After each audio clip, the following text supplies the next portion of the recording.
I'm at LA Comic Con with Pat O'Malley of Punch Publishing and, most importantly, Pop Scars.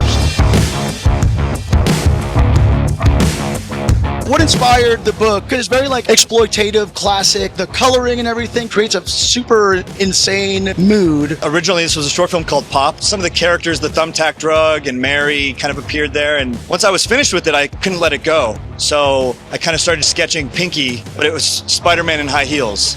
And it evolved. And then once I had her, I kind of smashed the two together. And, you know, I've always loved comics. So it felt like the right move to switch from short films to comics. No budget, not worrying about actors or locations. I kind of could do whatever I wanted to do with it. I hate to always be the comparison of art, but sometimes we need to break things down in layman's for people maybe who don't know about comic books. If you were like, hey, if you like this and this would be Pop Scars. I'm a big horror guy. You know, I love movies from the 70s, Faster Pussycat Kill Kill, you know, old school stuff. I'm a movie buff, so all of it boils down and a lot of references hidden in here, you know? Kind of like a Tarantino crime story. That's exactly what I got the vibe from. It's definitely Tarantino-verse. Yeah. You know, I feel like he would kind of run with this. You're that Quentin?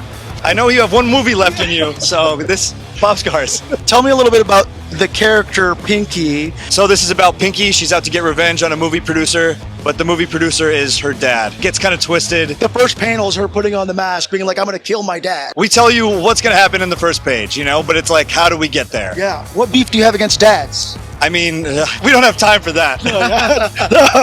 Tell me a little bit about the artist. Once more, like the coloring in this is mind-blowing. The artist is Santi Guillen. He's from Argentina. I met him on a Facebook group, and he went all in. He took it all the way with me. And our colorist is NL Ashworth, and they live in London, and it's just an international team. Yeah. Santi colored the first issue, NL Ashworth took over 2 to 6. They brought it to life in a big way. I owe them like a lot. They brought so much to this. Also, lettering. I have to compliment the lettering as well. I can't not shout out Phil Smith. He's over here. He has a booth over here. Right on. He was the editor and letterer. He taught me how to make comics. You know, like I didn't know how to do this. I brought him my script and I was like, yo, like, how do I turn this into something? So he kind of held my hand, walked me through the process, and now we have this like beautiful book at the end of it. I saw you had a cosplayer out here earlier too. Sammy Sweetley. She did a photo shoot on Hollywood Boulevard. And you said she took that on her own originally. You know, I did a Comic-Con 2 years ago in Artist Alley. She came up to me and bought my books and said, I'm going to cosplay your character. I was like, hell yeah, you know, and then time went by and all of a sudden I get an email, here's the pics. And I was just like, are you kidding me? Like, these are insane. And then I was like, we have to do something together. So luckily, you know, we made it happen this year. Find Punch Publishing, demand it at your local comic shop,